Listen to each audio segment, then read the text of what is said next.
RTV app వార్తల్ని క్షణాల్లో చదివే అవకాశం ఉంటుంది. ఒక న్యూస్ పేపర్, ఒక టెలివిజన్ ఛానల్ మీ చేతుల్లో ఎప్పుడు ఉంటాయి.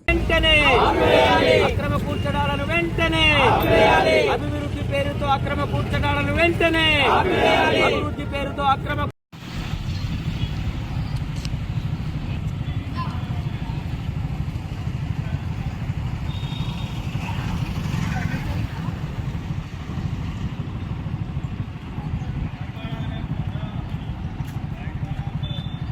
నాకెవరా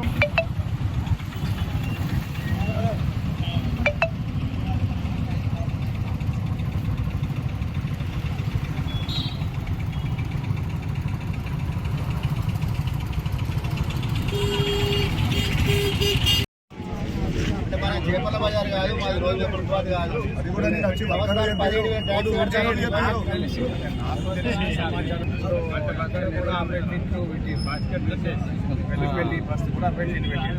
శిశు మందిర్ కూడా 60 ఫీట్లు పెట్టారు.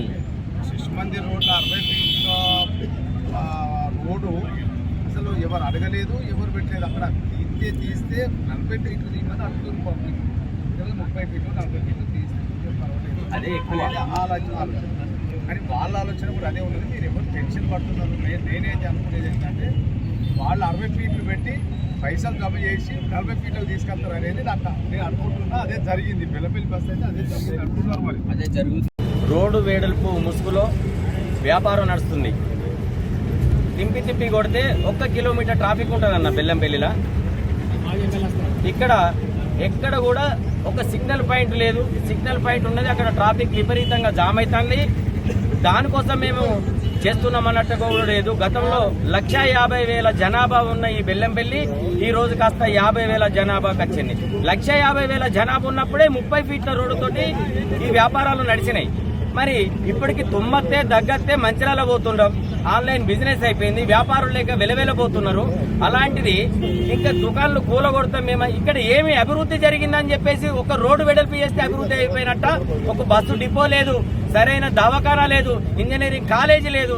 ఇవి ఏమి చేయకుండా ప్రజలకు జీవనోపాధి కల్పించకుండా కేవలం వ్యాపారస్తులను ఇబ్బంది పెడుతూ రోడ్డును వెడల్పు చేస్తున్నామని చెప్పేస్తే ఏమో అవుతుందని అనుకుంటారు తప్ప వ్యాపారుల ఐక్యత ఉన్నది. ఇక్కడ ఉన్న వాళ్ళందరికీ తెలుసు, ఎవరిని ఎప్పుడు ఎట్లా బొంద పెట్టాలో అట్లా బొంద పెడతారు. ఇది గ్రహించాలని చెప్పేసి సందర్భంగా చేస్తున్నాం. అక్రమంగా వ్యాపారాలను బెదిరించి కూల్స్తే మాత్రం క్షమించేది లేదు, సహించేది లేదని చెప్పేసి సందర్భంగా తెలియజేస్తున్నాం. బెల్లంపల్లి పట్టణంలో అభివృద్ధి పేరు మీద స్థానిక శాసనసభ్యులు, అధికారులు ఎక్కడికక్కడ రోడ్లు వెడల్పు చేయాలని చెప్పేసి ఒక నిర్ణయం తీసుకొని వాళ్ళ వ్యాపారులను భయభ్రాంతులను చేస్తున్న సందర్భం మనం ఈరోజు చూస్తున్నాం. దానికి నిరసనగా ఈరోజు వ్యాపారులందరూ కూడా మరి బంద్ పాటించి ఈరోజు ఈ చౌరస్తాలో నిరసన తెలుపుతున్నారు. నాకు తెలిసిన ఇన్ని రాజకీయ సంవత్సరాలలో ఎక్కడ కూడా వ్యాపారులు స్వయంగా నిరసన తెలిపినటువంటి సందర్భం ఉండదు. రాజకీయ నాయకులు బంద్ పిలిపిస్తారు, కానీ ఒక వ్యాపారవేత్తలు, వ్యాపారం చేసుకునే వ్యక్తులు ఈరోజు మరి రోడ్డు మీదకి వచ్చి బంద్ పాటించి నిరసన తెలుపుతున్నారంటే మరి దీన్ని శాసనసభ్యులు దీన్ని ఒకసారి ఆలోచన చేయాలని చెప్పేసి నేను ఈ సందర్భంగా మనం చేస్తున్నాం.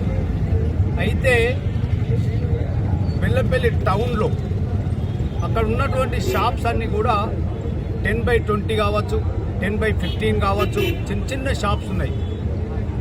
400 గజాలు 500 గజాలతో షాప్స్ లేవు ఈ రోడ్డు మీద. ఎక్కడ కూడా చిన్న చిన్న షాప్స్ ఉన్నాయి. కాబట్టి ఒకవేళ ఇప్పుడు నిజంగానే అవి తీసేస్తే వాళ్ళ జీవనోపాధి పోతుంది. వాళ్ళు రేపు వాళ్ళ కుటుంబాలు రోడ్డు మీద పడే పరిస్థితి ఉంటుంది. కాబట్టి శాసనసభ్యులు వాళ్ళు ఆలోచన చేయాలని చెప్పేసి నేను ఈ సందర్భంగా మనవి చేస్తున్నాను.